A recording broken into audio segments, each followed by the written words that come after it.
Alors maintenant, on va voir 6 outils que vous allez pouvoir utiliser pour renforcer l'efficacité de votre page de vente. Puisque croyez-moi, même si vous avez écrit votre page de vente, vous êtes relu, vous avez supprimé les fautes, vous avez suivi tous mes conseils, vous avez éventuellement demandé l'avis à quelqu'un pour qu'il vous confirme que c'est bien compréhensible ce que vous avez écrit, qu'on comprend bien votre offre, de quoi vous parlez, etc., etc.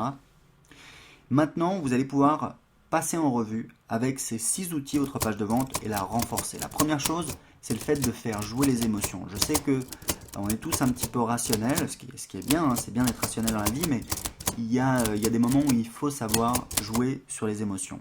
Et comme je vous l'ai déjà dit, on achète pour les émotions et on va ensuite rationaliser. Donc vous allez bien essayer de rajouter des mots, de changer des mots qui vont générer des émotions. Par exemple, vous allez mettre imaginez le son du cuir qui craque quand vous prendrez place dans ce bolide de compétition.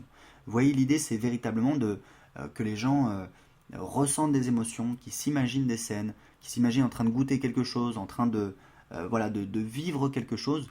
Plus vous faites ressentir d'émotions aux gens, et plus vous aurez des réponses en retour. Et donc dans le cas d'une page de vente, eh bien, ça veut dire plus vous aurez de ventes en retour. Donc très important, vous allez changer votre texte pour faire jouer les émotions. Deuxième outil que vous allez pouvoir utiliser, vous allez augmenter la densité des affirmations. En fait, vous allez essayer régulièrement, le plus souvent possible, en général on n'a pas assez d'affirmations, vous allez ajouter des affirmations sur les bénéfices de votre produit, de votre solution. Donc vous allez reprendre votre page de vente et les parties qui sont un petit peu faiblardes, vous allez essayer de rajouter des affirmations. Par exemple, voilà, quand vous aurez utilisé cette méthode, vous pourrez blablabla, etc. etc. Faire pousser des légumes sur son balcon aujourd'hui, c'est l'assurance d'avoir à manger toute l'année. Vous voyez, c'est des affirmations, des choses qui vont venir supporter en fait, le fait que votre solution, elle améliore la vie, elle est indispensable, etc., etc. Donc vous allez augmenter la densité des affirmations. La troisième chose, c'est que vous allez poser des questions qui entraînent automatiquement un oui. Donc on a vu comment le rajouter au début de la page de vente. Mais ce que vous allez faire, c'est que vous allez pouvoir également impliquer vos lecteurs dans la page de vente. Par exemple, vous allez dire quelque chose d'évident. Par exemple, on a tous envie de faire pousser des légumes sur son balcon. Pas vrai, voilà, on a tous envie. Vous voyez, vous allez pouvoir jouer un petit peu avec les lecteurs. L'idée, c'est qu'ils vont pouvoir participer. Et même dans le corps de votre page, vous allez pouvoir écrire, ajouter des questions qui vont entraîner automatiquement un oui. Et ça va leur permettre de participer mentalement, de participer un petit peu à votre discours. Ça va les impliquer. Et donc, ça va faire en sorte qu'ils lisent plus longtemps votre page de vente. Ce que vous allez faire également, c'est que vous allez répéter plusieurs fois votre message. Il faut savoir que vous pouvez avoir par exemple un mantra. Un mantra, c'est en fait c'est une phrase que vous voulez répéter, que vous voulez enfoncer dans la tête de vos lecteurs. En fait, par exemple, si vous faites une campagne sur comment créer un blog qui rapporte, vous allez pouvoir, par exemple, votre mantra, ça peut être un blog, c'est le meilleur moyen d'augmenter vos revenus et de financer vos passions. Ce que vous allez faire, c'est que cette phrase, vous allez essayer de la répéter à plusieurs endroits, mais de manière intelligente. Vous allez en fait l'adapter, la modifier un petit peu, mais l'idée c'est que voilà, on ait cette phrase qui soit présente plusieurs fois. L'idée c'est on transmette une idée véritablement dans l'esprit des gens. Donc ce que vous allez faire, c'est que vous allez essayer de trouver un mantra, et pour ça vous allez juste compléter cette phrase. Vous allez dire en fait blablabla, c'est le meilleur moyen de. Donc en fait votre solution, c'est le meilleur moyen de bénéfice. Par exemple, faire pousser des légumes sur son balcon, c'est le meilleur moyen d'avoir des légumes toute l'année, de manger sainement et de faire plaisir à toute la famille. Vous voyez l'idée un petit peu? Ça, c'est un exercice intéressant parce que ça va, si vous avez un mantra, si vous avez comme ça une phrase qui synthétise véritablement votre leitmotiv, pourquoi votre produit est vraiment bien, ça va vous permettre de répéter plusieurs fois votre message, mais c'est quelque chose que vous allez pouvoir réutiliser dans vos textes.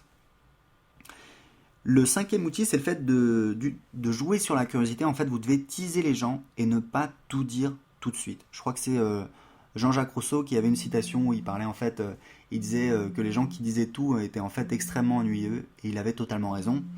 Par exemple, ce que vous allez faire, c'est qu'à la fin de chaque paragraphe, vous pouvez rajouter une phrase qui va inciter à lire la suite.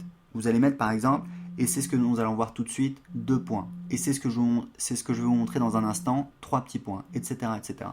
Avant chaque nouveau paragraphe, vous allez mettre une phrase qui va obliger les gens à lire le paragraphe suivant. Ça, c'est pour éviter de perdre les gens à la fin des paragraphes.